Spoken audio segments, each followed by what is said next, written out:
ಅರಣ್ಯಾಧಿಕಾರಿಗಳಿದ್ದಂಥವರು ಶ್ರೀನಿವಾಸಪುರ ತಾಲೂಕು, ಮುಳಬಾಗಿಲು ತಾಲೂಕು, ಕೋಲಾರ ತಾಲೂಕು, ಬೇರೆ ಬೇರೆ ತಾಲೂಕುಗಳಲ್ಲಿ ಏನು ಮೈಸೂರು ರಾಜ್ಯ ಸರ್ಕಾರದಲ್ಲಿ ನಮಗೆ ಕನ್ಸರ್ವೇಟಿವ್ ಫಾರೆಸ್ಟ್ಗೆ ಈ ಭೂಮಿಗಳೆಲ್ಲ ಬಂದಿದೆ ಅಂತ ಹೇಳಿ ಇವತ್ತು ಸಾವಿರಾರು ಎಕರೆ ಭೂಮಿಯನ್ನ ಅವರಿಗೆ ಮನಸ್ಸೋ ಇಚ್ಛೆ ರೀತಿಯಲ್ಲಿ ಭೂಮಿಯನ್ನ ಇವತ್ತು ನಕಾಶೆಯಲ್ಲಿ ಗುರುತು ಮಾಡಿಕೊಂಡು ಕಾನೂನುಬದ್ಧವಾಗಿ ನ್ಯಾಯಬದ್ಧವಾಗಿ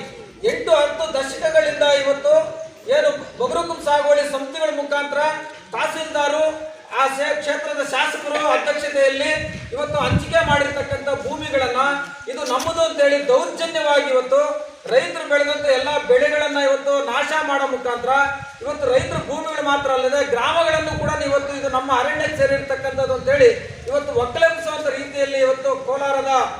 ಅರಣ್ಯಾಧಿಕಾರಿಗಳು ಇವತ್ತು ಕೆಲಸ ಮಾಡ್ತಾ ಇದ್ದಾರೆ. ಈಗಾಗಲೇ ಕೋಲಾರ ಜಿಲ್ಲೆ ಭೂ ಸಂತ್ರಸ್ತರ ಹೋರಾಟ ಸಮಿತಿ ಕಳೆದ 3 ವರ್ಷಗಳಿಂದ ಅನೇಕ ಹೋರಾಟಗಳನ್ನು ಮಾಡಿದೆ. ಸರ್ಕಾರದ ಗಮನವನ್ನು ಸೆಳೆಯಲಾಗಿದೆ. ಒಂದು ಕಡೆ ಸರ್ಕಾರ ನಾವು ಯಾವುದೇ ರೀತಿಯಲ್ಲಿ ರೈತರನ್ನ ಒಕ್ಕಲೆಬ್ಬಿಸುವಂತ ಪ್ರಕ್ರಿಯೆ ಮಾಡೋದಿಲ್ಲ, ಸರ್ಕಾರದಲ್ಲಿ ತೀರ್ಮಾನ ತಗೊಳ್ಳೋ ತನಕ ರೈತರಿಗೆ ತೊಂದರೆ ಕೊಡೋದಿಲ್ಲ, 3 ಎಕರೆ ಒಳಗಡೆ ಇರ್ತಕ್ಕಂಥವ್ರನ್ನ ಒಕ್ಕಲೆಬ್ಬಿಸೋದಿಲ್ಲ ಅಂತಕ್ಕಂಥ ಅನೇಕ ಹೇಳಿಕೆಗಳನ್ನು ಕೊಟ್ಟರು ಕೂಡ ಕೋಲಾರದ ಅರಣ್ಯಾಧಿಕಾರಿಗಳು ಪದೇ ಪದೇ ತೊಂದರೆಯನ್ನು ಕೊಡ್ತಕ್ಕಂಥದ್ದನ್ನು ಮುಂದುವರಿಸಿದ್ದಾರೆ. ಈಗಾಗಲೇ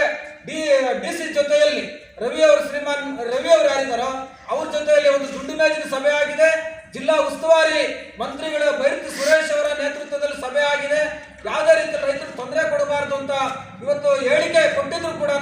ಒಂದು ತೀರ್ಮಾನ ಮಾಡಿದ್ರು ಕೂಡ, ಇವತ್ತು ಮತ್ತೆ ಶ್ರೀನಿವಾಸಪುರ ತಾಲೂಕಿನ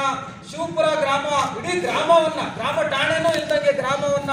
ಮೊಗಲಹಳ್ಳಿ, ಹಾಗೆಯೇ ಇವತ್ತು ದೊಡ್ಡಮಲ್ದೊಡ್ಡಿ, ಕಲ್ಲೂರು, ಕೊಳ್ಳೂರು ಕಾಲೋನಿ ಇವೆಲ್ಲವನ್ನೂ ಒಳಗೊಂಡಂಗೆ ಭಾರಿ ದೊಡ್ಡ ರೀತಿಯಲ್ಲಿ ಇವರು ರೈತರನ್ನ ಒಕ್ಕಲೆಬ್ಬಿಸುವಂತ, ಗ್ರಾಮಗಳನ್ನು ಒಕ್ಕಲೆಬ್ಬಿಸುವಂತ ರೀತಿಯಲ್ಲಿ ಇವತ್ತು ಏನು ಬಣವನ್ನು ತೊಟ್ಟಿದ್ದಾರೋ ಇದರ ವಿರುದ್ಧ ಕರ್ನಾಟಕ ಪ್ರಾಂತ ರೈತ ಸಂಘವು ಸೇರ್ಕೊಂಡಂಗೆ ಇಡೀ ಇವತ್ತು ಕೋಲಾರ ಜಿಲ್ಲೆಯ ಎಲ್ಲ ರೈತ ಪರ ಸಂಘಟನೆಗಳು, ದಲಿತ ಪರ ಸಂಘಟನೆಗಳು, ಜನಪರ ಸಂಘಟನೆಗಳು, ಎಲ್ಲ ಸಂಘಟನೆಗಳು ಕೂಡ ನಾಳೆ 29ನೇ ತಾರೀಕು ಸೋಮವಾರ ಬೆಳಗ್ಗೆ 10:30ಕ್ಕೆ ಶ್ರೀನಿವಾಸಪುರದಲ್ಲಿ ಒಂದು ಜಿಲ್ಲಾ